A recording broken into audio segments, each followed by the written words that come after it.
Hello everybody and welcome back to Starmain Rambling about D&D again, Artificer edition. I covered all the species from the Eberron Forge of the Artificer book yesterday, and today as promised, I'm covering the Artificer itself. I have played a few Artificers in the past. There was one character that I took through an entire campaign when I was a bit younger. I think I was a battlesmith? I don't remember too much about that character, but I remember having a fun time. The Artificer is a fun class if you let it be, just like every other class is, honestly. But I won't yap too much because there's a lot of Artificer to get through, because I'm going to go through the entire class and all the subclasses today. Just one big video for myself and others that want to watch this. So we're gonna get right on to it. So the Artificer has naturally the primary score of intelligence. The tip point, it is a D8. Saving throw proficiencies are con and intelligence, which are not bad. Certainly not bad. I don't remember if it used to be con and intelligence. I knew obviously it was intelligence. I just didn't remember if it was con too. And I'm not looking at the old Artificer, so Anyway, you get to choose 2 skills from Arcana, History, Investigation, Medicine, Nature, Perception, Sleight of Hand. Artificers by themselves have proficiency in simple weapons, proficiency in Thieves' Tools, Tinker's Tools, and one type of Artisan's Tools of your choice. Are proficient in light, medium armor, and shields. And then you can have their starting equipment right here. But I think honestly, nowadays I find myself taking the gold value and just buying my own equipment for characters a lot of the time. There's a lot of characters that I just want some strange weapon that isn't part of the starting equipment. So I end up taking just the gold and just buying stuff. Between the gold from the class and the gold from your background, it's usually enough to get you what you need. That isn't super expensive when you start the campaign. But yeah, Artificers, their multi-class requirement naturally going to be 13 in intelligence if you want to multi-class into an Artificer. Artificers are half casters, so they only get up to 5th level spells at the end of their line, but Artificers have always been kind of a kind of more of a utility caster. They're spellists, as we'll see in just a bit, I think. Not a lot of big damage spells on there, a lot of utility spells on there, a lot of niche spells, I admit, but very flavorful. They get all sorts of stuff. Artificer plans we're gonna get to in a bit. Magic items in a bit. Blah blah blah. At least in the 2024 rule, at least in the updated rules, now half casters get their spells straight from level 1, which is pretty nice. So let's get on to the rest of its features. You got spell casting. You get to produce your spells through your Artisan's Tools and your spellcasting focus, which is very flavorful, naturally. You get cantrips, blah blah blah. You guys can read this. I'm not going to cover everything in super in-depth unless I want to talk about it super in-depth. Spellcasting is a thing multiple classes have, so I feel like most people are going to know how it works. Intelligence is Artificer spellcasting modifier, naturally. The first thing here, though, I like, because, I have take a peek at the Artificer. This isn't my first reaction or anything like that. I had, yesterday, due to work and needing to sleep and stream in my stream on Tuesday, I only really had time to cover, I think, the species, because I wanted to get a video out as soon as I could. But now I've got all the time I need, because I'm off tomorrow, and tomorrow upon recording. By the time you guys see this, it'll be Thanksgiving, so happy Thanksgiving, everybody. But anyway, you get Tinker's Magic at level 1. You get sorry, Jesus Christ. Man, I English great, I promise. You get the Mending Cantrip, Always nice, very flavorful for the Artificer. And as a magic action while holding Tinker's tools, you can create one item in an unoccupied space within 5 feet of yourself, choosing the item from the following list. So, the reason I like Tinker's magic so much is because it's kind of let me read the rest of the feature real quick. You can use this feature a number of times equal to your intelligence modifier, and you gain all its uses when you finish a long rest. Is because with what you can do with mundane items here, is especially a lot of the ones that gave they gave new rules and whatnot. What you can do is kind of limited only by, naturally the list of items here, but also limited only by your imagination. I love features and I love spells that just kind of leave things open-ended for me to figure them out in a game and how I can use them, and being able to intelligence modifier a day, summon just mundane non-magical items that vanish on a long rest. Like, there are definitely ways to use all this stuff, I think. Like, creative ways, 10-foot long poles, you get hunting traps, freaking shovels. Dude, you need a shovel at least once a day in my experience, honestly. I'm joking, but you get what I mean. There's a lot of being able to just throw a bunch of mundane non-magical equipment together and figure shit out. You will always have some kind of tool at your disposal that might help you in a situation. You never know. And that's kind of what I pushed everybody, because I myself am not that big of an optimizer. I do interact somewhat with the optimization side of the D&D community just because I like to know what people think about stuff. I like to know generally what people think is good, or because sometimes they lead me to better understand how class features work, how certain features work, how certain rules work. It leads me to have a better understanding of the rules of the game. Even though every table can run their stuff differently, it always helps, I think, to understand what's good. But I do think optimizers get a little bit too much, in the, like, I swear to God, I hate anytime somebody uses the word meta in terms of D&D, because and this could be a whole video. This is a small little ramble, but there is. Let me share a secret here, guys. D&D is a TTRPG, right? Tabletop role-playing game. I think some optimizers, some of them, get too lost in the game. Too lost in the game, and they forget about the roleplay and the storytelling. I'm sure most of them actually don't. I'm sure that everybody has fun with D&D in their own way, right? If you want to treat D&D like a video game and just kind of only interact with the mechanics and stuff like that, you can. You're fully welcome to. There is no correct way to play D&D. However, clearly, the game is also designed to be partially storytelling based, like collaborative storytelling between you, the DM, and the players. And the mechanical features in the game are not always great at displaying that kind of thing. So that's what, bringing this back around to Tinker's Magic, I really think that though this may not seem like a super powerful feature, I want to encourage that it can be. It very well could be, if you just expand your brain out and always have this.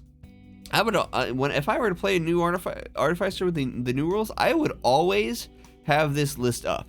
I would always have a tab on my computer that's just right here, looking at Tinker's Magic, so I can look at all these items that I can make at the drop of a hat within like a second or two. I just take my Tinker's tools and I quickly build whatever the hell I need, or I summon something from my pockets, and stuff like that. I feel like I love features that might not be great. It might not be great on the surface, but have creative use cases that are only really limited by your imagination.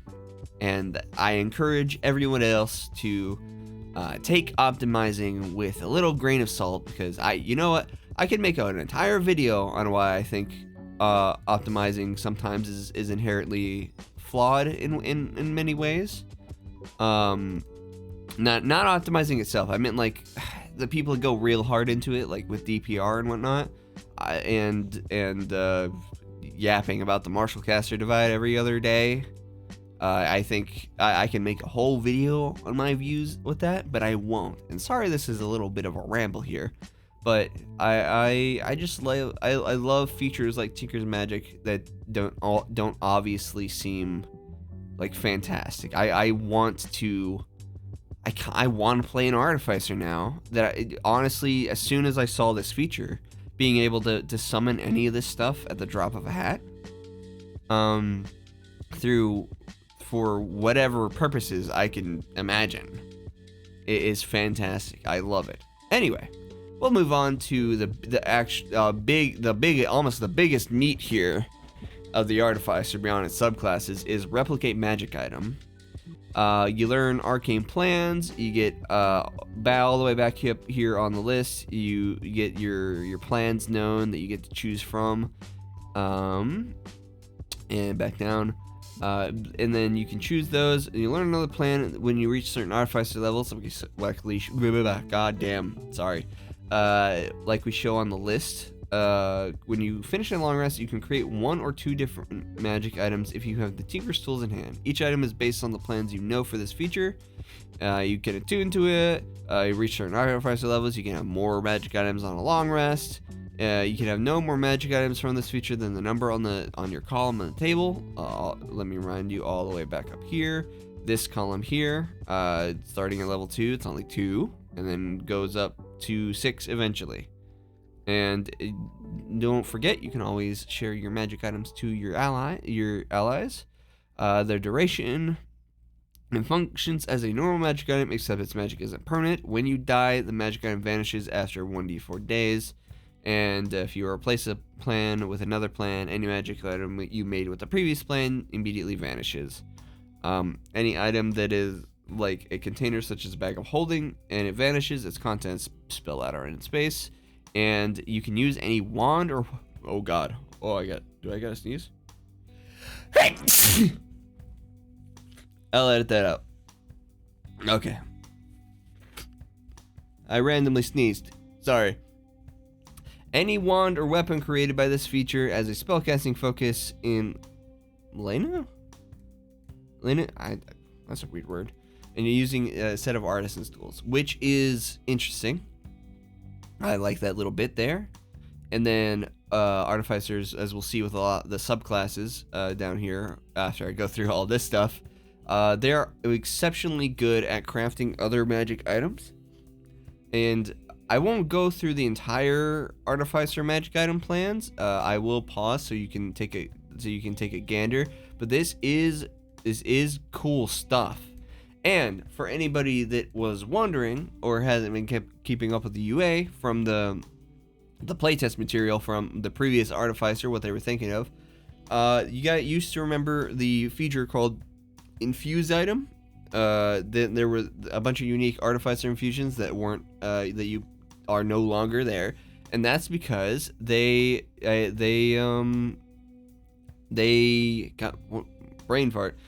They turned them into magic items. So like repeating shot weapon, and other etc. things that used to only be on the Artificer's infusion list. They just made those magic items by themselves naturally, which was in my opinion a good choice, because now everybody can get a hold of one of those if they wanted to. That's the magical item plans at level 2. At level 6, you also get access to all this stuff, and then level 10, more crap. And I always love this part where it leaves it open to kind of varying whatever you need. There's a lot of good stuff. A lot of good stuff here. I'm glad that they included the wraps of unarmed power. So if you had a monk in your party, you can help them out. You can give them something, which is great. And then this is the Artificer plans level 14 plus. Arrow catching speed shield. Rare wondrous item that isn't cursed, and then a bunch of other things. It is good stuff. Level 3, you get the Artificer subclass, the Alchemist, Armor, Artillerist, Battlesmith, and the Cartographer. The Cartographer is new since the last from the playtest, because we had the Alchemist, the Armor, Artillerist, and Battlesmith, but now we have the Cartographer, and the Cartographer might not. I'm not sure what people are gonna think about it in terms of like its strength level. But I think it's really fun. I really do think the Cartographer is really fun. I'll get into that later. 4th level, you get ability score improvement or a feat. At level 6, you get the magic item Tinkerer. You can get a few features: charge, drain, and transmute magic item. A charge magic item is as a bonus action, you can touch a magic item within 5 feet of yourself that you created with a replicate magic item that uses charges. And you can expend spell slots to restore charges equal to the level of the spell slot expended. And then you can do kind of the opposite. You create a magic item, you can cause the item to vanish and its magical energy into a spell slot. If the spell slot is level 1, if the item is common, level 2 if the and level 2 if the item is uncommon or rare. And you can't use it, so you can't use this feature again until a long rest. Any spell slot you create with this feature vanishes when you finish a long rest. So, okay. You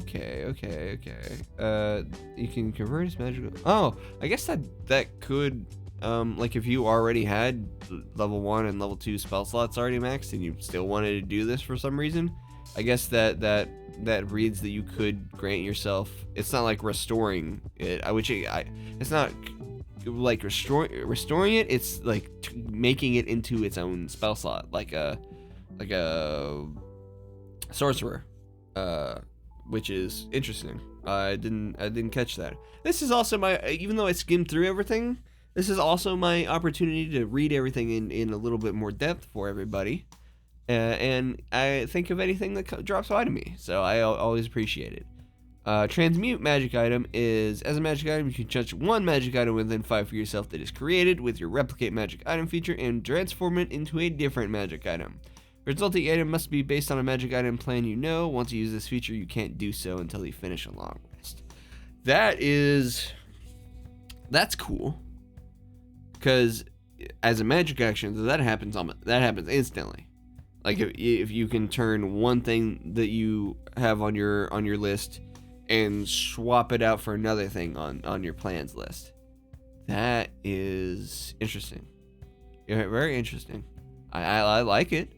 I do like it. I like that idea. I do. Yeah. Let me look. Cause like you could have you're level 6, so you have access to all this stuff. So depending on let me look all the way back up here. By level 6, you have 5 plans known. You can have 3 of them active at a time. And we again have all this thing and this thing. That really hold on. Let me relearn what is when you gain this feature. When you use Artificer level, you can only change the plans whenever you gain a level, which is fine. But yeah, no, that being able to freely kind of swap, at least one, not freely swap, once a day, be able to swap whatever magic item that might not be in current use or very useful right now into another item that you think might help you more in the scenario that you've chosen for your plans that day. Very cool. But moving on to Flash of Genius, I remember this I think is mostly the same, from what I remember. Any creature you see within 30 feet of you that fails an ability check or a saving throw, you can take your reaction to add to the bonus to the roll, potentially causing it to succeed. The bonus equals your intelligence modifier, and you can use this reaction a number of times equal to your intelligence modifier, gain them all in the long rest. This kind of like continues to lend the Artificer into it's a support utility by itself anyway, without the subclasses. The Artificer is a very supportive and utility-based half-caster with its spell slot, with its spells, a spell list, which we will see after I go through all the features. A lot of the spells there are kind of more niche case scenario use, but I do in a sense like that its spell list is like that, because all this, if I remember from the spell list, it is very thematic to the Artificer. We'll look at it here in a bit. Maybe I should save that this kind of speak to it. But anyway, level C, Flash of Genius, just continuing to help out all of your allies, especially with saving throws. I don't know about if an ability check is important, I would definitely use Flash of Genius on it. But I think me playing an Artificer, I'd probably be pretty stingy and just kind of use it to help people saving throws instead, because the saving throws, 10 ability checks can be important too, but saving throws really are like an immediate, like they will hurt you if you fail them type thing, whereas you don't know exactly what'll happen whenever you fail an ability check in game. But yeah, and then level 10, they get Magic Item Adept. They can attune to 4 magic items at once. Solid, especially since they're going to have guaranteed items with them all the time. It allows the Artificer to make up what it lacks in any with its magic items and without any being a full cast or anything. It allows it to give itself even more utility by potentially attuning to the items you make. There's nothing in the Artificer that says you can give your replicated magic items to allies, but if you wanted to play an Artificer, I remember the Artificer that I played was kind of a roguey Artificer. I remember, or at least one that I made for a one shot was was kind of a roguey Inspector Gadget type character, where I flavored all of the magic items that I created that I had on me. That character didn't give them to fucking anybody. I flavored them all as like thief gadgets that they made, so it could get where it wanted, it could do what it wanted, and it could have what it wanted. And I enjoyed that for that one shot. But moving on to the spell storing item. Whenever you finish a long rest, you can choose a simple or martial weapon or one item that you can use as a spellcasting focus and store a spell in it. Choosing a level 1, 2, or 3 Artificer spell that has a casting time of an action and doesn't require a material component that is consumed by the spell. While holding the object, the creature can take a magic item to produce the spell's effect from it using your spellcasting ability modifier. If the spell requires concentration,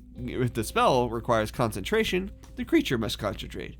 And once the creature has used this object to produce the spell's effect, the object cannot be used this way again until the start of the creature's next turn. The spell stays in the object until it's used a number of times equal to twice your intelligence modifier. And you can only have one spell storing item at a time, I think, or until you use the feature against the spell stored object. So, spell storing item I always remember as being really fun, because I often would give the spell storing item out to other people. I would just give on my spell list. I would look. I would pick somebody's thing that they have, and I would just give them a bunch of uses of a spell. Because the Artificer, again, its spell list is very utility focused, but you also get a lot of value from the Artificer, the new spells, the spell lists that are always. Oh my god, man, can I English? Sorry, guys.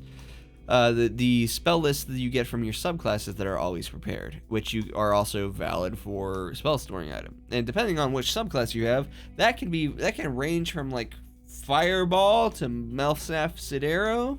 So it's like having potentially getting like freaking at this level, I would assume maybe your intelligence might be full, but it might not be. But like 8 to 10 casts of like Fireball if you're an Artillerist, like throwing one of those every single turn, Granted, you have to be able to have the 3rd level spells. I'm not sure if they get 3rd level spells by level 10. When do they get 3rd level spells? They do. Oh, they just got the 3rd level spells the previous thing. Okay. Good stuff. But yeah, no, spell storyline is fantastic. And we'll look at the Artificer spell list, and we'll pay attention to the spell lists just a little bit. To always have this thing in mind as well. But level 14 is Advanced Artifice. You can now attune to 5 magic items, and when you get in the refreshed genius. Dear Lord, man, can I talk? I promise I can talk. When you finish a short rest, you can expend. You regain 1 expended use to your Flash of Genius feature. Oh, simple, nice. Level 18 is you can tune to 6 magic items at once. Level 19 is your Epic Boon. Level 20 is your Soul of Artifice, your capstone feature for this Artificer, for the class.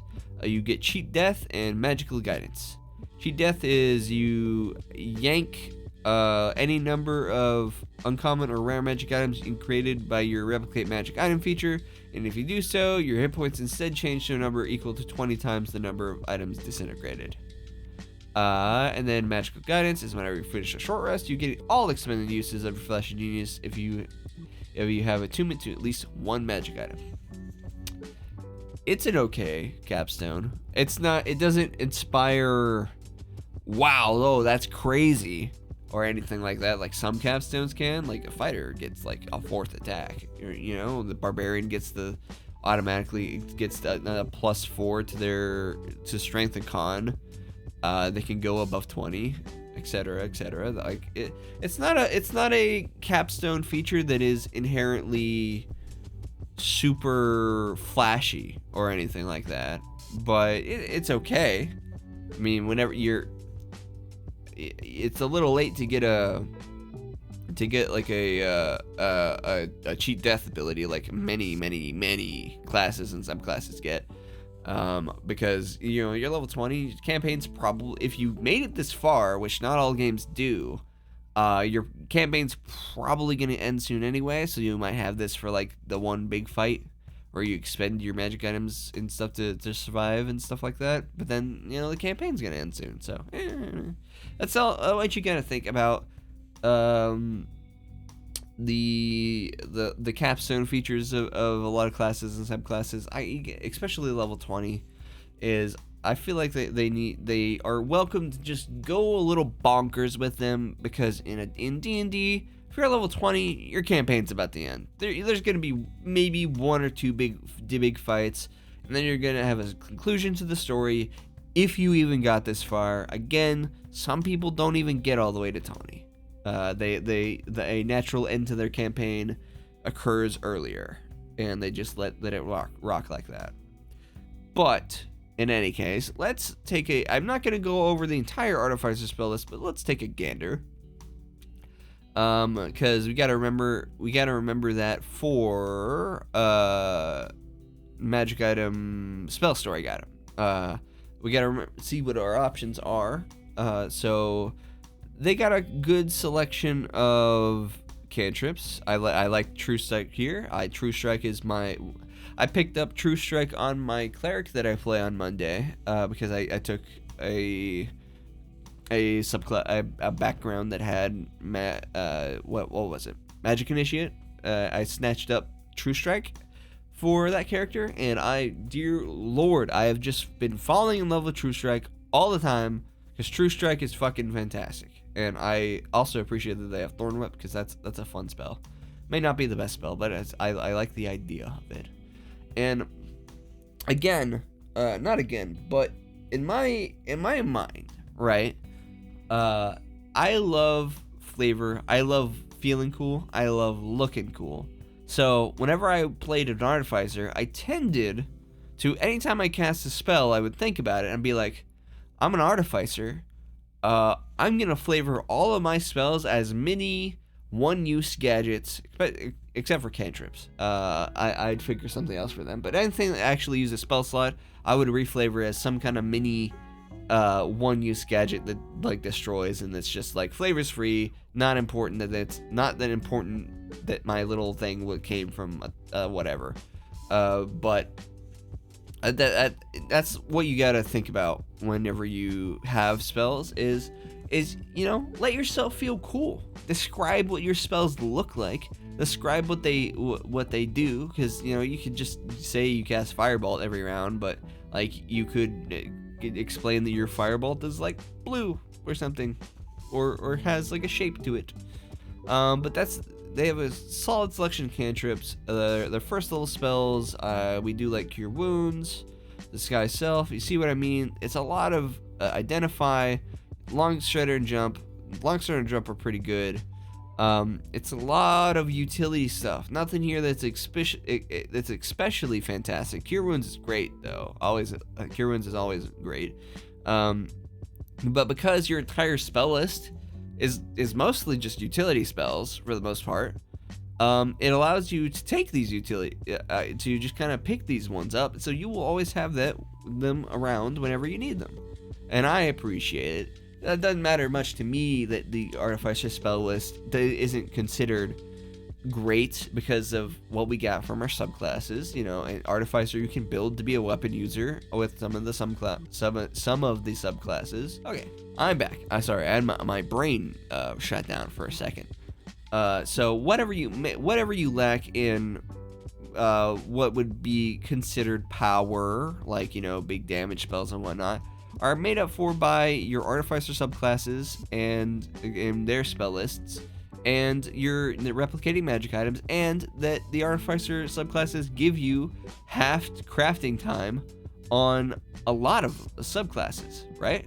On a lot of different magic items, depending on what your thing is. So you permanently have half the crafting time. So an Artificer will make better use of downtime than almost anybody else, because they'll be able to make your party permanent magic items, or magic items to sell and stuff.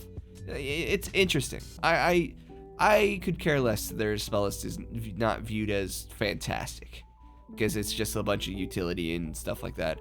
I appreciate it for what it is. They are level 2 spells. They got a good there's a lot of level 2 spells here. There's some good ones. Magic Weapon, of course, is always here.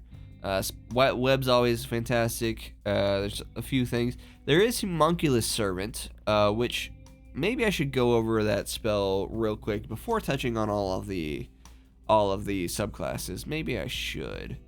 Yeah, why not? I'll zoom all the way to Homunculus Servant real quick and just zoom back. Homunculus Servant is a new spell for Artificers, new Artificer specific spell. Level 2 Conjuration, casting time of an hour or a ritual, range of 10 feet, and you need a gem worth 10 gold, but luckily that's not consumed by the spell. You get a little dinky guy, you get your own kind of flavor of familiar, right? It uses the stat block, it shares your initiative count, takes a turn after yours. It obeys your commands if you issue any, blah blah blah. And its traits, it's got evasion, which is nice to keep it alive. Its HP is 5 plus 5 per spell level. Alchemist has never blah blah blah. It has magic bonds. You can through the thing. It can make an attack. It is a 5-foot reach or range, and is a range attack. That's not bad. It's not terrible. And then it also has channel magic. You can cast a spell that has a range of touch while the homunculus is within 120 feet of you. Response to the homunculus delivers the spell through its touch. So you can have your homunculus running around and helping you cast Cure Wounds on people and interesting things like that, while also it being able to throw out a little dinky little d6 of damage, and which is not bad. If you want to have yourself a little dude, little helper guy, then you are welcome to. It has a speed of 20 feet and a fly of 30. I enjoy some of the art that they have of the Homunculus Servant. It's interesting. If you want to, and it is a fine spell. Let's go back to the rest of the spell list, though. Oops, not quite, not there just yet. Onto third level spells. Dispel magic's here. That's great. Fly is okay. Haste is great. Glad we have Revivify if we ever need it. You can have like a defibrillator. You can have a weird little defibrillator thing to cast that on. That's interesting. The warding's okay. Elemental weapons not great. I wish that the third level spell. I wish it would just be more than a D4, but it's whatever. Utility, water breathing, water walk, utility. Our fourth level spells, Arcane Eye is not bad. Let's see, Summon Construct. I'm glad that they got Summon Construct. Though I do wish, I know the book was, it only got delayed because of some stuff with its physical printing, and I do wish, even though the spell is kind of terrible bad, I wish that they had added the Summon Constructs spell or whatever it was that just came out in the Faerun book. I know that spell is kind of god terrible, like it's not great, but very thematic for an artificer to have. I wish they had put it on here. And then their fifth level spells, animate objects, naturally. Big Me's Hand is pretty good. Circle of Power is not bad. Creation, very thematic. Greater Restoration and Wall of Stone. I think the Artificer spell list is interesting. I think Homunculus Server could have been a first level spell, to be honest, but it's whatever. Like I was saying, I don't much mind that all of its spells are kind of utility. I enjoy utility spells because it allows me to kind of think of ways of cool ways to use them. I'm probably going to be taking Jump and Long Strider a lot. That seems interesting to me. But onto some proper big meat. And Lord, do I love this art. Let's go over the Artificer subclass. So, subclasses, starting with the Alchemist, which was, from my memory, always considered not like particularly great. I think out of the Artificer subclasses, if I remember, it was considered the worst due to how its main feature, the experimental tincture or potion, works.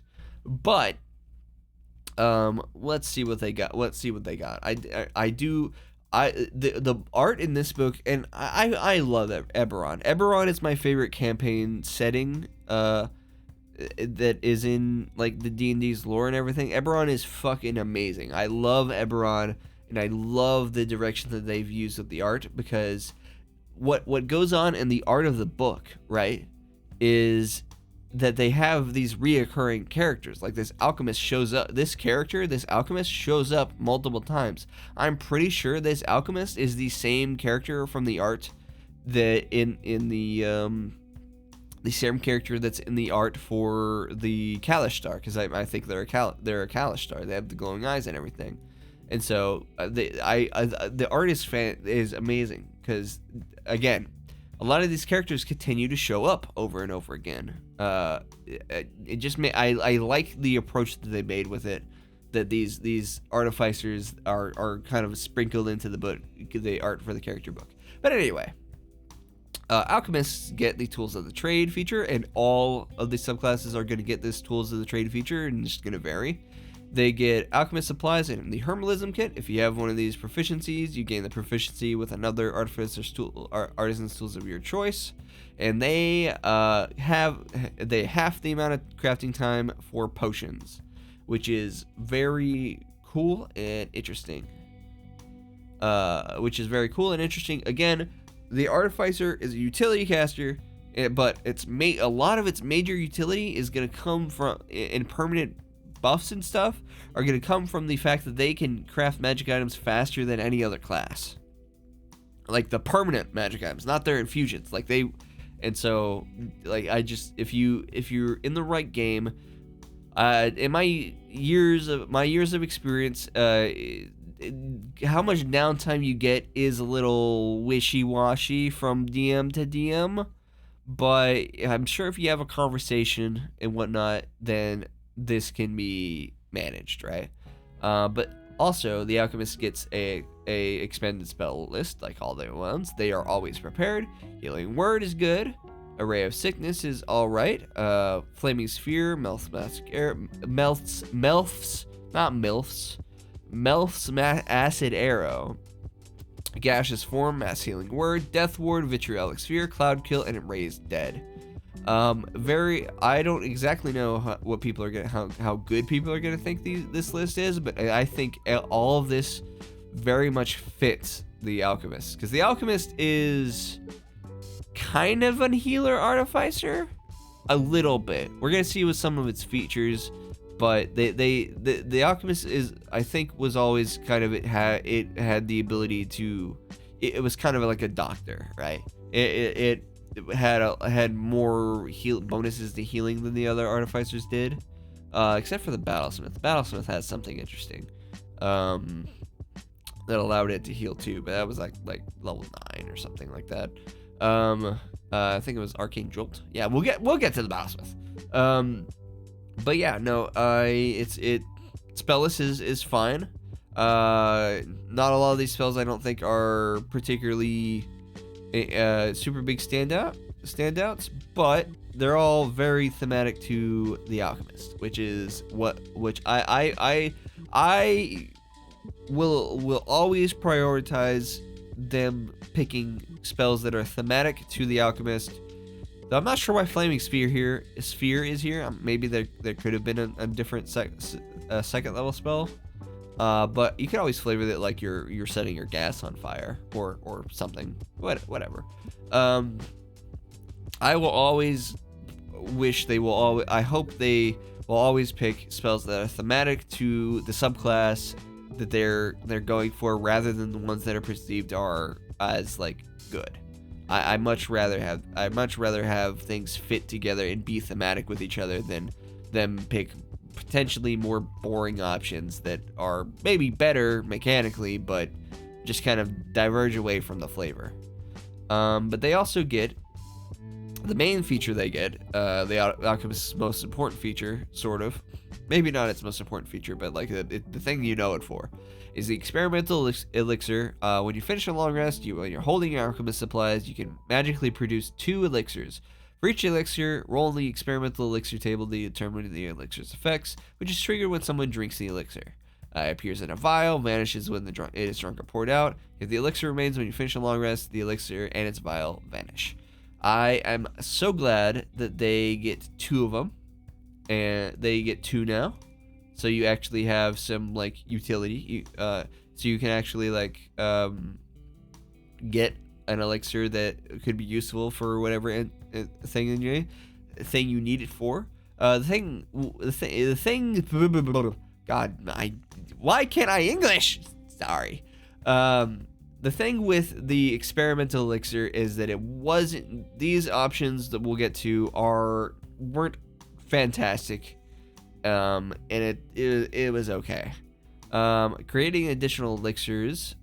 You can drink the elixir as a bonus action, or administer within a creature within 5 feet of itself as the bonus action, which is always neat. As a magic action, while holding the Alchemist supplies, you can spend 1 spell slot to create another elixir. When you do so, its effect is from the experiment. You choose its effect rather than rolling. I like that utility. And when you reach certain Artificer levels, you can make additional elixir at the end of each long rest. Total out 3 at level 5, 4 at level 9, and 5 at level 15. And as for the elixir's actual effects, is they have the healing one is number of scores by D8 when you reach. It is 2d8 plus your intelligence modifier of healing, which is not bad. That's the same as a cure wounds for you. And then you get at level 9 and 15, they increase to a 8d8 and 48. Not terrible. Swiftness, speeds increases by 10 feet for an hour. This bonus increases when you reach Artificer levels 9 and 15 to 15 feet and 20 feet. Always having extra movement speed is never bad. Never bad. Resilience, the drinker gains a +1 bonus to AC for 10 minutes. The duration increases when you reach Artificer levels 9 and 15. I wish I would have honestly been fine if they just kept it 10 minutes and gave us a +2 and +3 here. I'm gonna be honest. That probably would have been better. And it's level 9 and level 15. Like boldness, the drinker can roll d4 and add the number to every attack roll and saving throw it makes for the next minute. Duration increases when you reach Artificer 9 and 15. This is a free kind of bless effect, which is not bad. This will never be bad. Like just getting a free d4 on, plus it stacks with bless, right? Like if you had a cleric in your party and they cast bless as well, you get 2d4 on all of your attacks and saving throws. Not bad, not terrible. And the duration, I don't care. Having it be a minute to 10 minutes to an hour is just fine with me. Flight, the drinker gains a flight speed for 10 feet for 10 minutes. The flight speed increases when you reach Artificer levels 9 and 15. Going up to 20 feet fly and a 30 feet fly speed. Oh, that does, man, I wish, again, like, I'm not, like, super big optimizer or anything like that. I'm fine with features being weak as long as they're thematic, weaker as long as they're thematic to what they're trying to do for the subclass. Saying that, the flight feature from the elixir was always a pain and always not great because it was only 10 feet, right? So I just feel like they could have just gone the thing of giving you a flat 30-foot fly speed for like a minute, even just a minute, and then level 9 go to 10 minutes and level 15 go to an hour.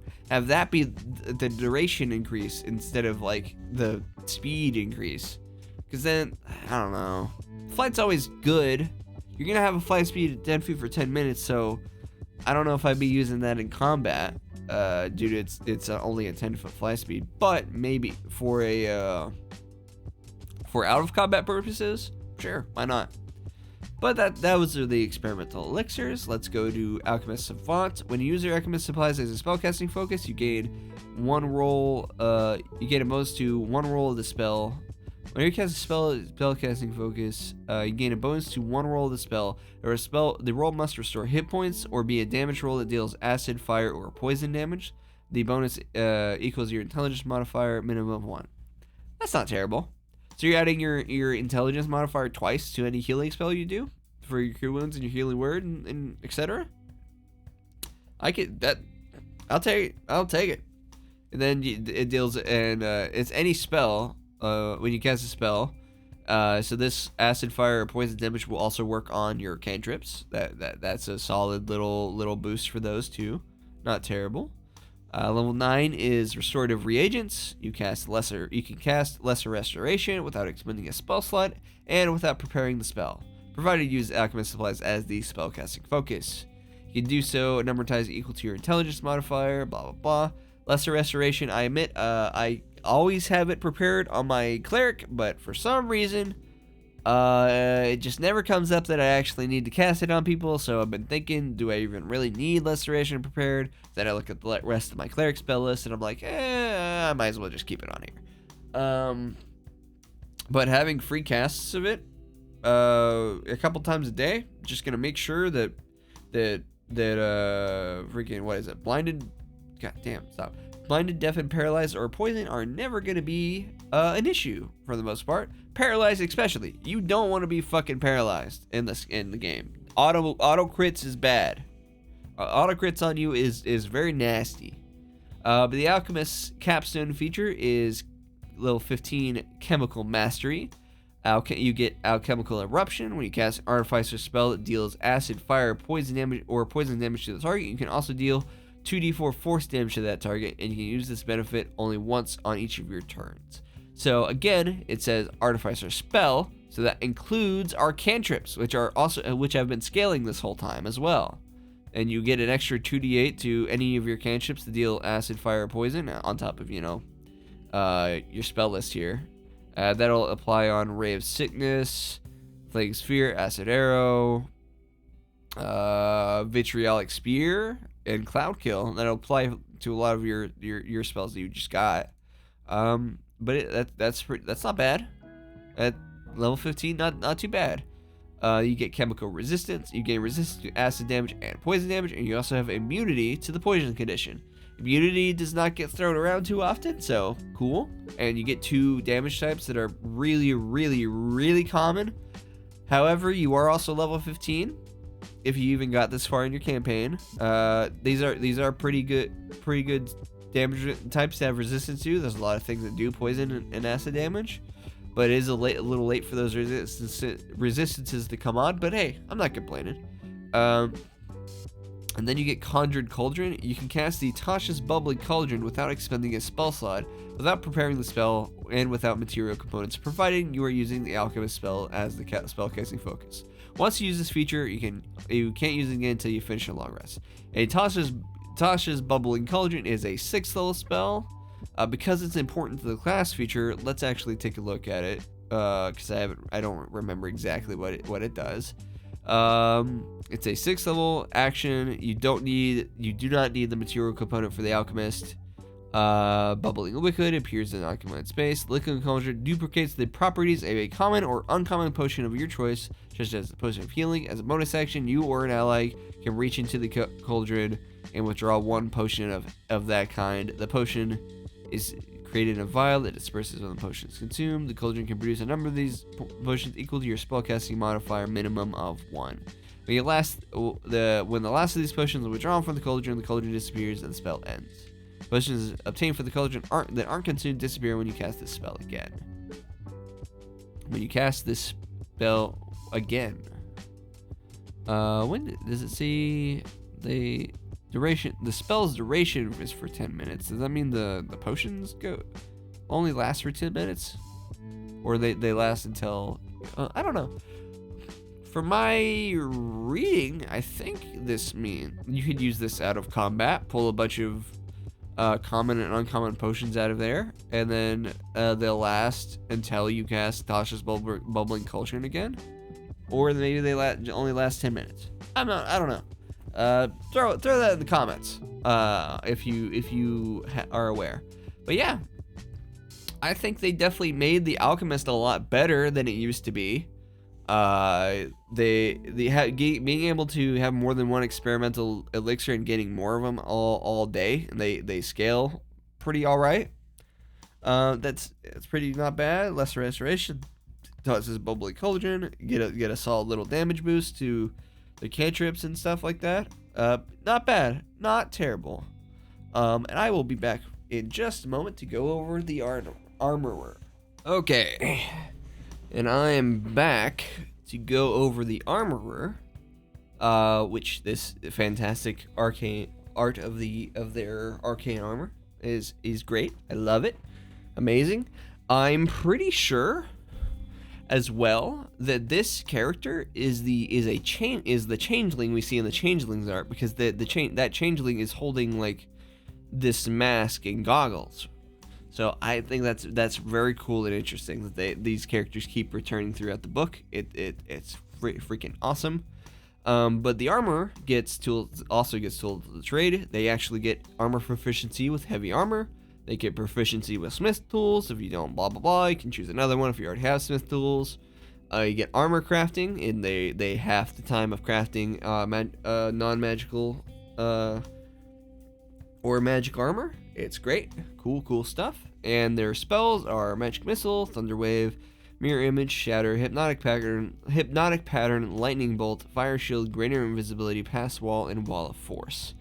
Especially for like spell storing item and stuff like that, having a bunch of lightning, giving yourself or somebody else a bunch of lightning bolts. That's not bad. That's not terrible. I do love Lightning Bolt. I actually prefer Lightning Bolt over Fireball because I'm a person that typically likes to be more precise. Even though I know Fireball is a little better and can hit more people more easily. I don't know. I like Lightning Bolt. I also just am partial to lightning over fire in terms of thematics and stuff. No, this is a good, fairly offensive list. For these first couple levels of spells and stuff, fairly offensive list, but still with some defensive stuff. We got Fire Shield, Mirror Image, Wall of Force, pretty good. But onto the big meat of the armorer, which is the arcane armor. As a magic action, while you have smith tools in hand, you can turn one suit of armor you're wearing into arcane armor. The armor continues to be arcane armor for you until you don another suit of armor or you die. You gain the following benefits while you're wearing your arcane armor: no strength requirement. Heavy armor has a strength requirement to actually wear it, but for an armorer, it does not, because your armor is powered by magic and you can do cool stuff. Don or doff. You can don or doff the armor as a utilize action. The armor cannot be removed against your will. That means you can basically get in and out of your armor with an action. Why you would do that in combat, I don't know, but maybe it's necessary. Like if somebody casts heat metal on you or something, I don't know. And you can use your arcane armor as a spellcasting focus for your artificer spells, and that would lead me very much be having all my spells flavored as some kind of contraption in my armor, stuff like that. I like that. But onto armor models. You can customize your arcane armor. When you do so, choose the following armor models: Dreadnought, Guardian, or Infiltrator.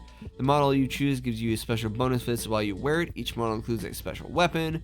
You can use using your intelligence modifier instead of your strength or dexterity. And you can change the armor's model whenever you finish a short rest or a long rest if you have smith's tools.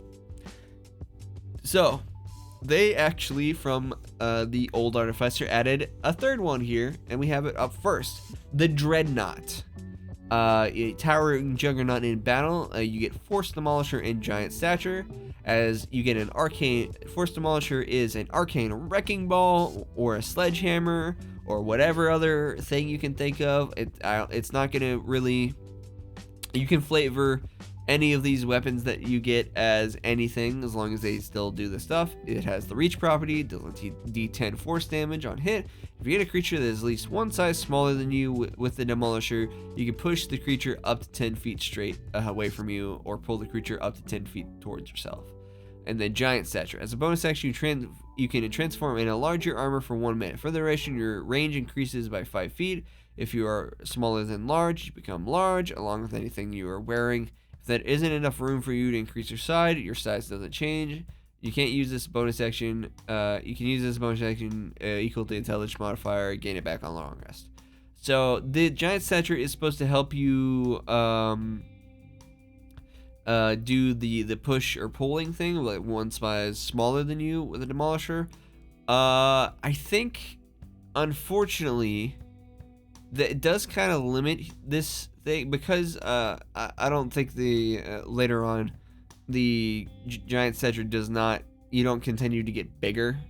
It does kind of limit the pushing 10 feet straight away or pull the creature to you. It limits it a good bit to creatures that are smaller or at least one size smaller than you. And D&D's got a lot of big creatures.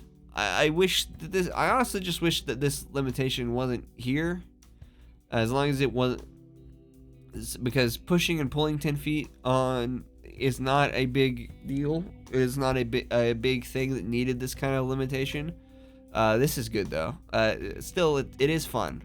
But moving on to the Guardian, you're meant to be up there in the front line. You get Thunder Pulse in defensive field.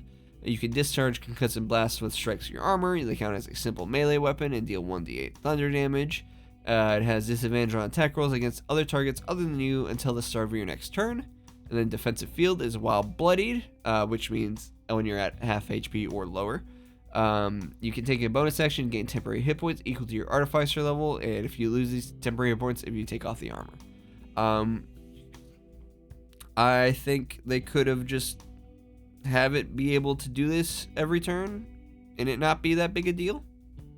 Honestly, I think that the bloodied condition here isn't entirely necessary because there's so many ways to get temporary hit points in the game that are kind of free.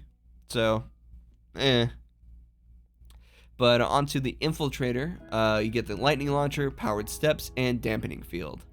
Lightning Launcher is a simple ranged weapon with a normal range of 10 feet and a long range of 300 feet, and it deals 1d8 lightning damage on hit on each or once your turn. So you hit a creature with a launcher, you can deal an extra 1d6 lightning damage to the target.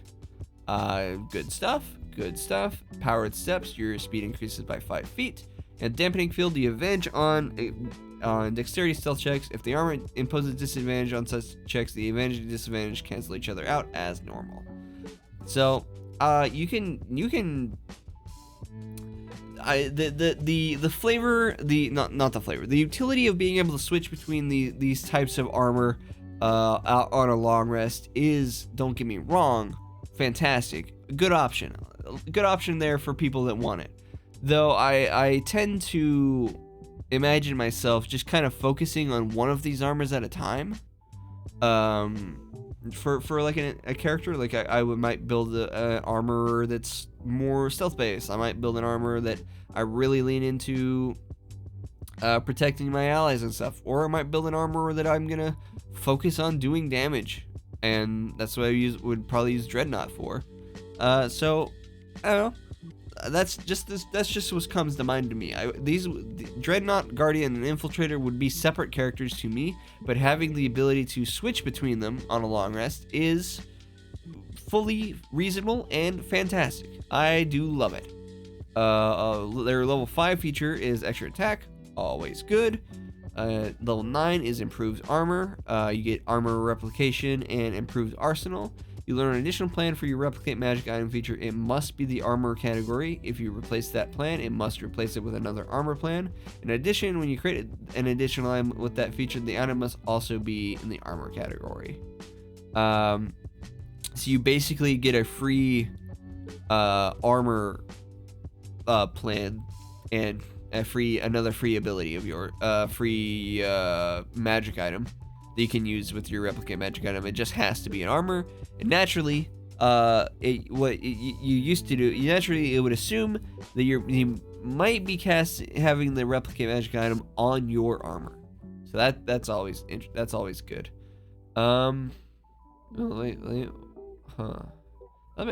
Something came to mind to me.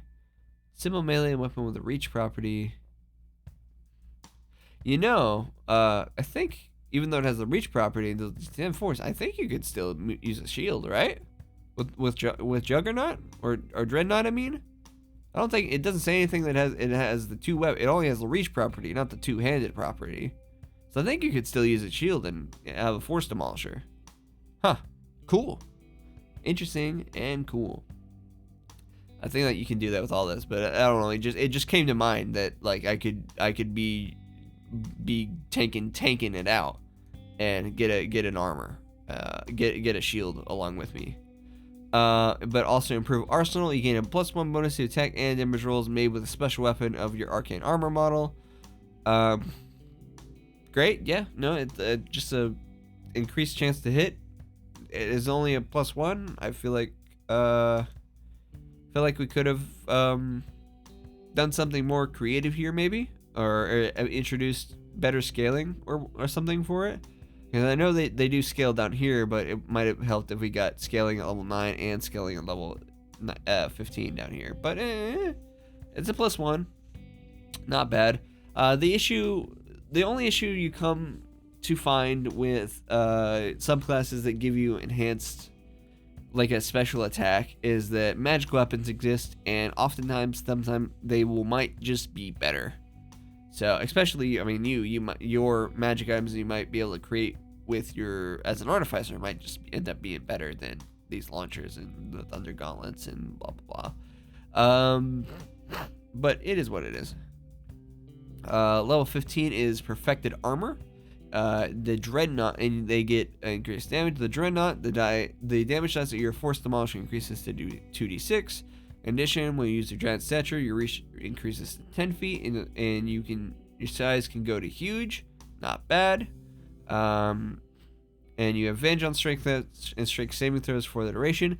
I wish they could have added this way at level 3, because you're an armor artificer, right? So your strength isn't going to be great. So the Infiltrator got to have a third little thing. So why not have let the Dreadnought be able to use its armor to like lift stuff around? Maybe add like intelligence model, use their intelligence for strength checks and saving throws while using the Dreadnought armor. That could have been interesting, but oh well. The Guardian, Thunder Pulse increases to a 1d10, and additionally, a huge or smaller creature ends its turn within 30 feet of you can take a reaction to magically force that creature to make a strength saving throw against your spell save DC. On a failed save, you pull the creature 25 feet directly towards you into an unoccupied space. If you pull the target into a space within 5 feet of yourself, you can make a melee weapon attack as part of the reaction. You can take the reaction intelligence modifier times, get it back on the long rest. So you're really gonna make force people to get into combat with you, not your allies. Not bad. And then the Infiltrator increases to 2d6 lightning damage for the lightning launcher. Any creature that takes lightning damage from your lightning launcher glimmers of the magical light until the start of your turn. The glimmering creature sheds a dim light in a 5-foot radius and has disadvantage on attack rolls against you, as the light jolts it if it attacks you. Additionally, as a bonus action, you gain a fly speed equal to twice your speed until the end of the current turn. You can take this bonus action a number of times equal to your intelligence modifier. It says until the end of the current turn, so unfortunately that does mean you got to be careful, because if you end your turn in combat while flying, then you'll fall. So, but it's okay. I feel like they could have maybe not. They could have just let the Infiltrator fly, because there's plenty of other subclasses that just get flight at even sometimes at earlier levels too. So armor is fine. The armor doesn't really speak to me too much. Though if I were to make one, I would kind of build around staying in one of these armor forms at a time. Not that you can't switch between them. It's just that I feel like if you want to focus in on each of these different playstyles here, that those would be completely different character choices, right? With feat selection and my replicate magic item feature, I would lean into this stuff, but these would be like 3 different armorers for me, personally. But do what you want. You can play however you want to play. Big stretch. Nice. Oh, that felt good. On to the Artillerist. And as I was saying with the art, I'm pretty sure this is the human form, or the non-shifted form of the shifter art that we saw yesterday, because it's the same clothes, same hat, and they were an Artillerist Artificer with their big cannon. The Artillerist, though, gets the proficiency with martial ranged weapons, which is pretty cool. You gain proficiency with woodcarver's tools. If you already have this proficiency, you gain proficiency with one other artist's type of your tools of your choice, just like all the other artificers. They also get to craft wands in the amount of time is halved. Sorry, I said that weird. My brain, I hope everybody that knows me by now knows that I'm a scatterbrain, and sometimes I get too many thoughts and I have to take a moment. My words come out jumbled. I have to take a moment to kind of reset myself. That I would do my best to edit out, but anyway. The spell lists for the Artillerist are Shield, Thunderwave, Scorching Ray, Shatter, Fireball, Wind, Wall of Wind, Ice Storm, Wall of Fire, Cone of Cold, and Wall of Force. This is your blow shit up Artificer. They've got, Shield is pretty fucking good. Scorching Ray, getting Fireball on an Artificer, solid. As we were talking about with spell storing item, getting about freaking 11 Fireballs turn after turn, not bad. Granted, that's at 11th level, but a lot of good spells here for that augment the Artificer's ability to do damage, along with the Eldritch Cannon. And by using your Smith's tools or Woodcarver's tools, you can take a magic action to create a small or tiny eldritch cannon in unoccupied space, or unoccupied. Oh, God damn it! And just as I was saying, in an unoccupied space on a horizontal surface within 5 feet of yourself. The cannon's game statistics appear below. You can determine its appearance, including whether you carry it or not, your choice of legs or wheels for the latter. It disappears if it is reduced to 0 hit points or after 1 hour. You can dismiss it early as a magic action. And once you create a cannon, or can't do so again until you finish a long rest, or expend a spell slot to create expend a spell slot to create one. You can have only one cannon at a time. It can't create one while you already have one. The cannon itself, though, is a smaller, tiny object with an armor class of 18. It has a hit points equal to 5 times your Artificer level. Cast Mending on it. You can cast Mending on it to restore 2d6 hit points to it. It has immunity to the poison and psychic condition. And then you can activate cannon. It requires you to be within 60 feet of the cannon. As a bonus action, you can order the cannon to use a flamethrower, force ballista, or a projector. Option below, you can direct the cannon to move up to 15 feet before or after that option.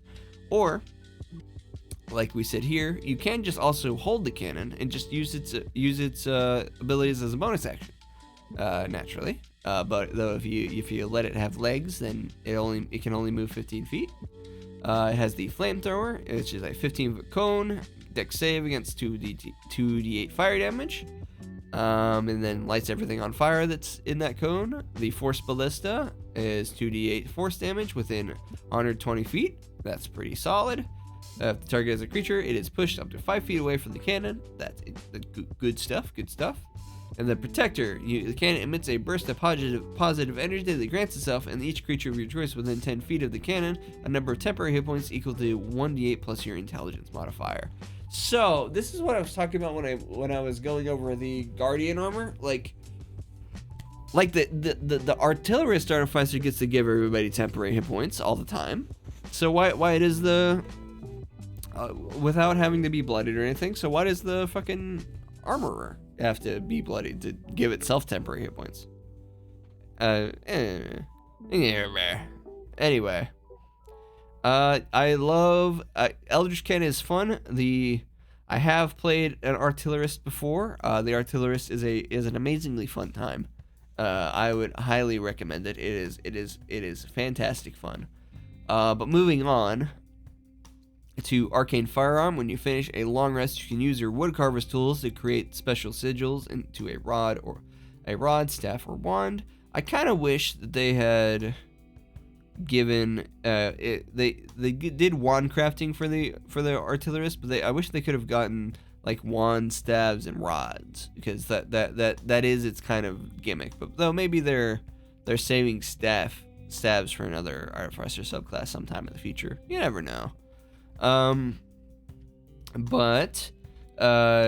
Or martial ranged weapon, thereby turning it into your arcane firearm. The sigils disappear from an object, blah blah blah. You can, unless you carve them into a different object.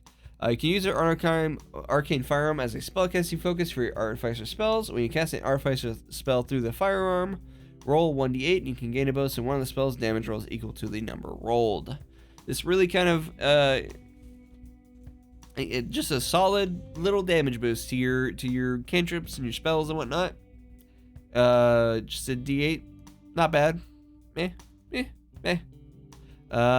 Not like the most creative feature in the world, in terms of like utility and whatnot, but it's cool.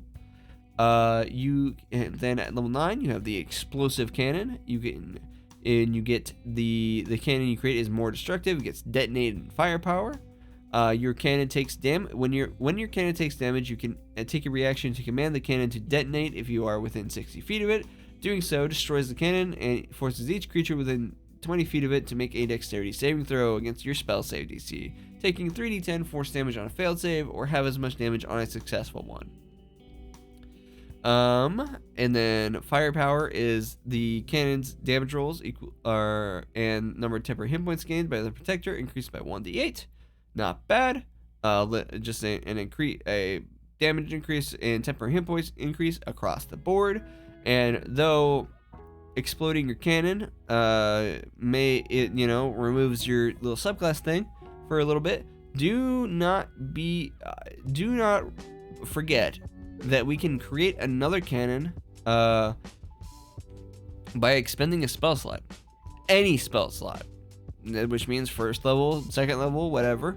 They're all equal. I would certainly say an Eldritch Cannon, especially with the Artificer spell list, and creating more Eldritch Cannons, if you just want to have these ones blowed, this 2d8 damage and stuff on temporary hit points, all this options, all this crap right here for a first level spell is fucking great, right? It's awesome. This is better than this thing. The Eldritch Cannon, if it was a spell, would be better than fucking almost any first level spell in the game. I mean, obviously they're shield. It would depend on the character, but the point being, do not be afraid to just kind of let your cannons explode, because you can just summon another one. I know you have a good spell list here, especially with like shield and stuff. So you might not want to burn all of your spells and letting your cannon explode and then just getting a new one. But it is an option. That's what I mean. It's an option. So you might want to think about it whenever you're worrying about your spell slots. But anyway, the last thing the Artillerist gets is the fortified position. You're a master of defending stuff, blah, blah, blah. You get double firepower. You can now have 2 Eldritch Cannons at the same time, and they expend some. So suddenly, level 15, you are doing, if you have, so it's now, you just have 1 cannon. It used to be, you would pick one of these each time you summon the thing, but now it just has these options each time, any of them. So suddenly now, you have, the temporary hit points don't stack together, so they don't stack together, but you do have to be within 10 feet of the cannon, so it allows you some utility. But suddenly getting fucking 6d8, because remember, it increases by a d8 here at level 9. 6d8 force damage every single bonus action by shooting people with the cannons. Not bad. And then, or 68 in 2 cones. Certainly not terrible. Right? Not bad. And then on top of that, you can activate both of them with the same bonus action, or them to use the same activation option or different ones. Like you can Protector every turn and Ballista every turn. You could Flamethrower and Ballista every turn. You could two Ballistas or 2 Flamethrowers. I wouldn't do 2 Protectors unless your cannons are in positions where one of them can't hit the party members that you want. But that's great utility. And then you can make them both explode. And you make 2 magic actions with 2 of them with the same magic action. Expense less to create the first cannon. Okay, never mind. I that's what I get for skimming. This is important here. I was about to be like, if you got 2 cannons for one first level spell slot, that would be fucking great. But you know what I mean. But you also get the shimmering field projection. Yeah, you and your allies have half cover while within 10 feet of your Eldritch Cannon.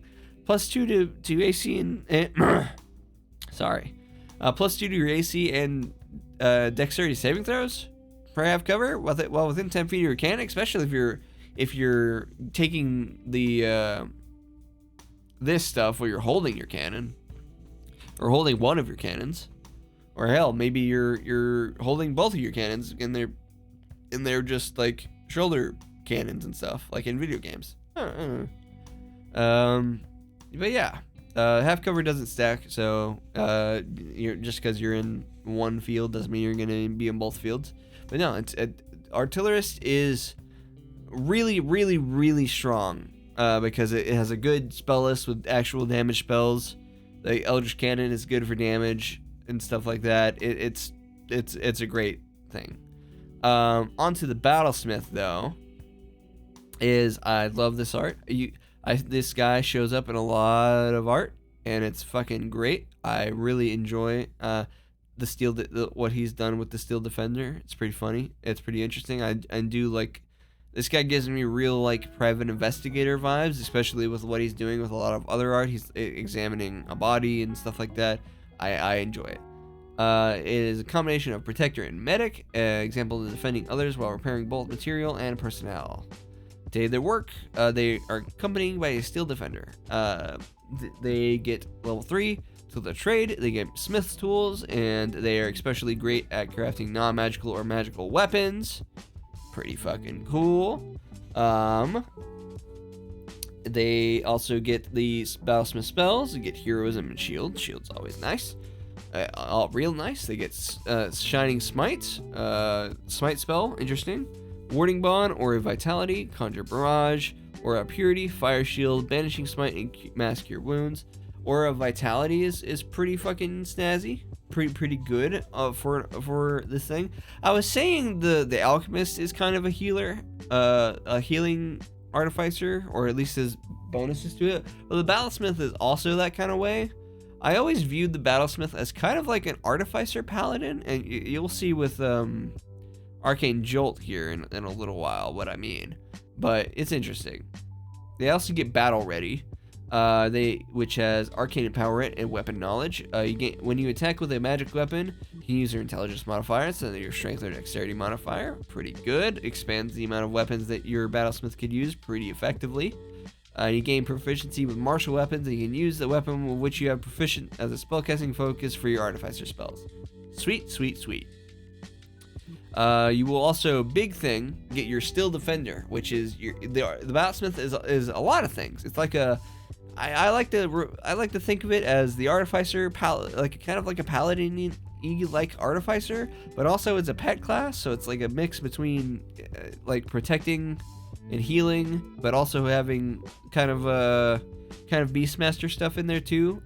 But Steel Defender does all the stuff that a pet class does, and then you can also expend the spell slot, return and expend the spell slot. Spend turns the last hour. Yeah, okay. Whenever you finish a long rest, you can create a new defender. If you have Smith tools, you have a defender from this feature. The first one vanishes. It has an AC equal to 12 plus your intelligence modifier, 5 plus 5 times your artificer level, a bunch of stats, a bunch of immunities to conditions and poison damage. Its traits are Steel Bond, and it's for its actions. It has Force Empowered Rend, melee attack roll equals to your spell casting modifier 1d8 plus 2 plus your intelligence modifier and force damage. 2 would be its strength modifier. And repair, the defender or one construct. The defender or one construct or object it can see within 50 feet of itself regains numbered hit points equal to 2d8 plus your intelligence modifier. It has self healing, which is pretty good. It also has, the main thing is deflect attack reaction, which gives disadvantage on attack rolls to anything attacking within 5 feet of a creature that the defender is next to. So you can tactically use your defender with yourself. You can tactically use your defender on allies. And the biggest thing, though, is your steel defender can look like whatever you want. The art here has it as a robo dog, and I would also I would probably just make it a robo dog too, because furry. I like dogs. I always liked animals, so I'd probably make my steel defender like a dog like too. But you can make it look like a person. You can make it look like anything. It can attack. Sorry. It has a speed of 40 feet, but that's only the ground. So if you did make it look like a bird or something, it still would be waddling around on the ground. It can't fly. So keep it in mind. Whatever you can make the steel defender look like whatever you want. But the Battlesmith also gets the extra attack feature. They can attack twice, and you can forego one of your attacks when you make the attack action. You can make your steel defender to make its attack. I appreciate the utility, but being honest, since it only does a D8 plus your plus 2 plus your spellcasting, because your intelligence modifier, it does do force damage, so maybe that is important. And you could theoretically, yeah. For the most part, though, with being able to use your intelligence modifier to make attacks and stuff, you are probably going to be able to do more damage than this thing will. than the Steel Defender will, but you know, it's a decent option to have. At level 9, they get Arcane Jolt. Whenever you hit a target with a attack roll using a magic weapon, or your Steel Defender hits the target, you can channel magic energy through the strike and create one of the following effects. This is what I mean by kind of like an Artificer Paladin. They can take an extra 2d6 force damage, or you can choose another creature within 30 feet of the target to get 2d6 healing. And that's on top of maybe being able to concentrating on Aura Vitality and stuff like that. So you can really like throw around a lot of defensive healing and stuff. And you can use a number of times equal to your intelligence modifier and gain those back on a long rest. So only once a turn though. So yeah, Arcane Jolt. I remember always liking Arcane Jolt. You get extra damage or extra healing. Don't forget, again, like I said, you also have Aura of Vitality, so to throw around more 2d6s on top of, you know, being able to cast Cure Wounds and stuff on people. So and getting Mass Cure Wounds eventually. It's pretty solid.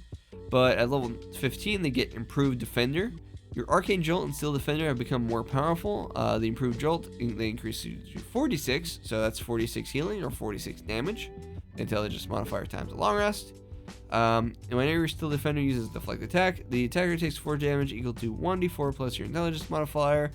That's not great, as it like 1d4 plus your int mod. Like your int mod ideally is going to be plus 5, so max of like 8-9 damage at level 15. I mean, it's gonna happen only. You're gonna use the Deflect Attack feature to inflict disadvantage primarily, so this is just gonna happen for free and it has no cost. But I don't know. It could have. They probably could have made it a better dice, a little bit of a better dice, but it's okay. The Battlesmith is great. I did play. I played a Artillerist for one shot, but I've played a Battlesmith for an entire campaign, and a long time ago, and I remember having a fantastic time with it. I remember having a brutally fantastic time with it. It was pretty funny. It was pretty fun. But going on to the new subclass, the Cartographer. The Cartographers are premier investigators and reconnaissance agents. Using the creations, Cartographer can highlight threats, safeguard allies, and carve portals into distant locations. I also played a Cartographer a long time ago, whenever it showed up as a UA option, way back in the 2014 rules. That UA option eventually turned into the Order of the Scribes wizard, I think. Because it used to have like the magic mind thing, but that was the artificer that I was like, they're a thief. All my artificer stuff is just gonna be my thief gadgets, and I'm glad that it seems to be keeping that. I think I made the right choice on that flavor, but they get tools of the trade, they get calligrapher supplies and cartographer's tools. If you already have one of these, you get blah blah blah. They are the best at making spell scrolls. They have the amount of time making spell scrolls, which is going to be impactful if you have downtime. They also have cartographer spells, which are Fairy Fire, Guiding Bolt, Healing Word, Locate Object, Mind Spike, Call Lightning, Clairvoyance, Banishment, Locate Creature, Scrying, and Teleportation Circle. So, Call Lightning is a good damage spell for them to have. A good reoccurring bonus action damage spell is always nice. I love healing, Guiding Bolt. I always like having Guiding Bolt. Just Guiding Bolt's a pretty good first level spell. Healing Word is nice too. And otherwise, they have a lot of divination spells, which makes sense if from the Cartographer that's like all about charting things and gathering information. It's kind of an information-based subclass. So getting a bunch of divination spells like, you know, Locate Object, Clairvoyance, Locate Creature, Scrying, it makes sense, and those spells are definitely not on the Artificer spell list already anyway. I think. So it's very thing. And teleportation circle, I always love teleportation circle. Granted, it's a little late to be able to teleport across the world, but you know, you a lot of times you might not even need it.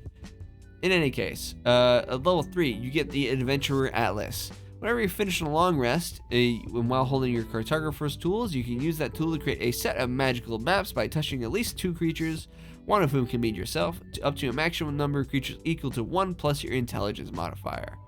Minimum of 2 creatures. Each target receives a magical map, which constantly updates to show the relative position of all the map holders, but it is illegible to all others. The map lasts until you die or use this feature again, at which point any existing maps created by this feature immediately vanish. While creating the map, the target gains the following benefits. You all get 1d4 to your initiative rolls, which is pretty nice. And positioning. The target always knows the location of all other map holders that are on the same plane of existence of itself. When casting a spell or casting another effect, it requires being able to see the target effect's target. A map holder can target another map holder regardless of sight or cover, so long as the map holder is still within the effect's range. That's all. That is good stuff. And remember, that works for anybody that is holding your map. So it's not just you that can cast spells on people without needing to, regardless of sight or cover. It's other spellcasters too. Your party wizard, your party cleric, your party druid that might have buff spells. All you have to do is make sure you're within range of whatever the spell is, and you can cast it through the map, targeting the other person. It's pretty cool. But that's not the only thing they get at level 3. They also have mapping magic. They get, which is illuminated cartography and portal jump. Illuminated cartography is you can cast the fairy fire spell without expending a spell slot, outlining the affected creatures as if in ink. You can do so a number of times equal to your intelligence modifier. You can gain all expended uses when you finish a long rest. The cartographer does seem to be about highlighting foes and stuff like that. Fairy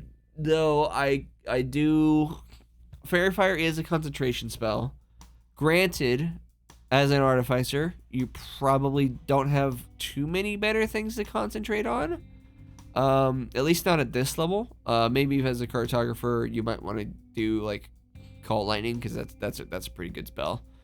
So constantly concentrating on Fairy Fire definitely could be interesting. But Portal Jump here. On your turn, you can spend an amount of movement equal to half your speed, rounded down, to teleport to an unoccupied space within 10 feet of yourself, or within 5 feet of a creature that is within 30 feet of you, and holding one of your adventure map attacks. You can't use this benefit if your speed is 0.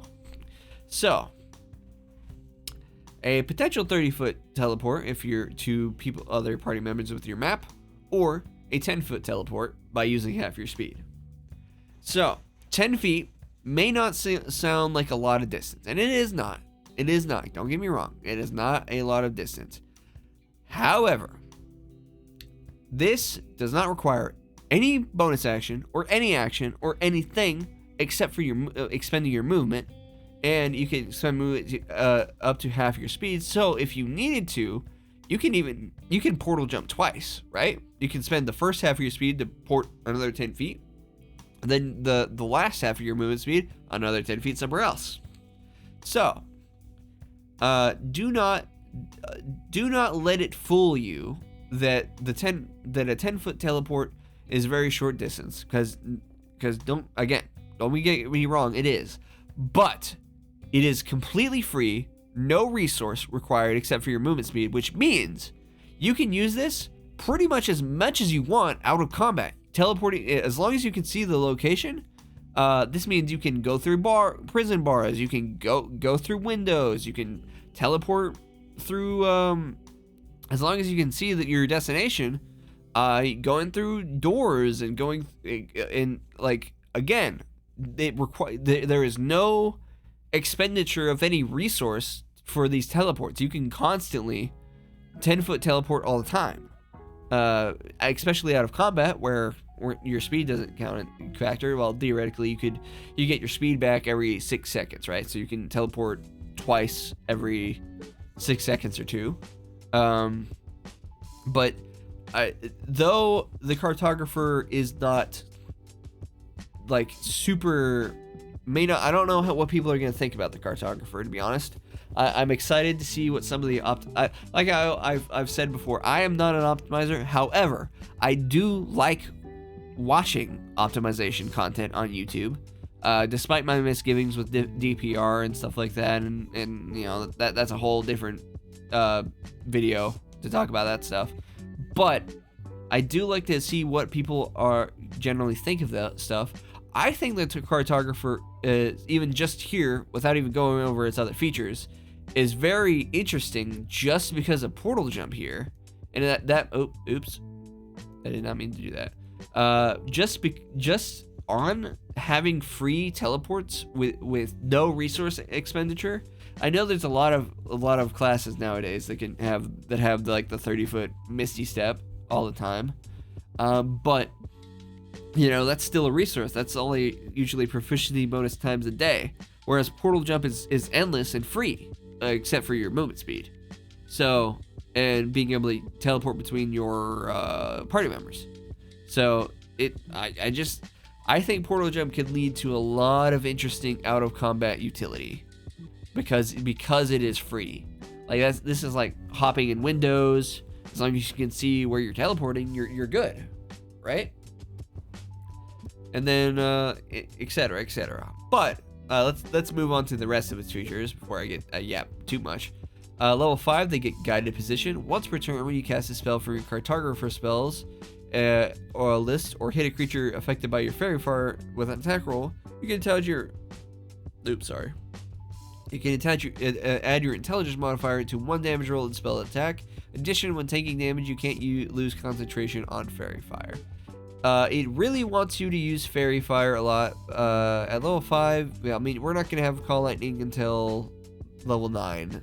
So concentrating on Fairy Fire might not be, especially if you have free casts of it and not using your spell slots. You could cast Fairy Fire and then throw out Guiding Bolts and Guiding Bolts on anybody who doesn't get hit by your Fairy Fire, and stuff like that. Like you get a free intelligence modifier to damage rolls and stuff. Not bad. I'm thinking I want to play Cartographer, honestly. But their next feature is ingenious movement. When you ever use your Flash of Genius, you or a willing creature within your choice that you can see within 30 feet of yourself can teleport up to 30 feet to an unoccupied space you can see as part of that reaction. So, Flash of Genius, though you can use it out of combat with like skill checks and stuff like that. In combat, being able to give everybody it's not even actually it doesn't even require them to use the reaction. It's part of your reaction still. You can see within you are a willing creature of choice. Yeah, as part of that same reaction. So it's not even expending their reaction to teleport around if you need to. It's expending yours, but you were using Flash of Genius anyway. So it's just an added benefit on Flash of Genius, which is pretty good. But moving on to their last capstone feature, the Superior Atlas. While you improve the Adventurer's Atlas, you have Safe Haven. When a map holder will be reduced to 0 hit points but not killed outright, that creature can destroy its map. The creature's hit points instead change to a number equal to twice your Artificer level, and the creature's teleporting unoccupied space within 5 feet of you or another map holder of its choice. And then Unerring Path. Once your map holders for your Adventurer's Atlas, you can cast the Find the Path spell without expending a spell slot, without preparing the spell, and without needing spell components. And you can use it once a day. Find the Path is a niche spell, but very flavorful for a Cartographer. So, I like the Cartographer as a new class, as a new Artificer subclass, and I'm hoping. There was a UA a while ago that had the Reanimator Artificer. I'm hoping that we get that goes through. We get that too, because the Reanimator Artificer looked pretty freaking cool, as well, because it was like a Frankenstein type Artificer. But I am really thinking I might want to play a Cartographer. I kind of want to play an Artificer in general now because it's new, and I want to see what kind of build I'd make with it once I would sit down and play. But the Cartographer with this, just with portal jump, it just interests me endlessly just from portal jump. Like 10 feet again is not that much in combat, right? But it would stop opportunity attacks because you're not moving, you're teleporting. So you can, expend half your movement speed to avoid the opportunity attack and then run away best you can afterward. Especially if you can get like if you get Fey Touched or something, or are a race that also has a teleport as well, you can still use that teleport too. But the out of combat utility of having like endless 10-foot teleports, essentially, it cannot be understated. There could be a lot of potential uses for that. Really, with all of this, with all the Artificer, you're kind of, especially your magic items and being able to create the mundane items with all the way back up here with Tinker's magic. The sky is the limit. You're only limited by your imagination, what you can do, and as long as you're with a good group, your DM is cool with you doing neat stuff, or always talk to your DM about things. But between magic items, Tinker's magic, the various subclasses, I think the Artificer is sitting pretty fucking cool, pretty interesting, even if its spell list isn't like super standoutish or anything like that. A lot of buff spells, Dragon's Breath, I'll introduce, blah blah blah. A lot of buff spells, a lot of utility spells. But still, I really love the Artificer, and I'm looking forward to playing one the next time I get. But in any case, with all of that said, I appreciate you being here to listen to me. I'm sure other people have had their Artificer videos are out by now, but if you watch mine, thank you. I appreciate it, and I'd appreciate if you help me out, give me a little subscribe, give me a little like and share, stuff like that, little normal YouTuber crap. And if you want to help me out, if you want to be a part of my community, I do have a Discord server that I always link in my description of my things. I would appreciate just having people around to talk to and whatnot. It's always good. If you'd like to support me in any way, I do have my Ko-Fi. That's also going to be in the description. You can send me a tip. Maybe sign up for my little monthly thing, my little monthly dollar. You throwing me $1 a month to just help me out. You get a little special role in my Discord. I know it's not much, but it's there for anybody that would want to. And otherwise, if you would want to help me monetarily in a way that isn't throwing me money, at the time of recording, I am not too far away from getting Twitch affiliate, because I am not just a D&D YouTuber. I love D&D. D&D is one of my favorite passions in my life. It's fantastic. But I also like video games, and I want to be able to make what I want to make, so I Twitch stream every Tuesday from 5 p.m. to 9 p.m. on CST. And I'm pretty close to getting Twitch affiliate, so if you could throw me a follow over there and help me out, that would be much appreciated as well. But in any case, happy Thanksgiving, everybody, because that's when I'm going to be releasing this video. And I'm going to see you guys next time. And until then, have a good time zone. Bye-bye.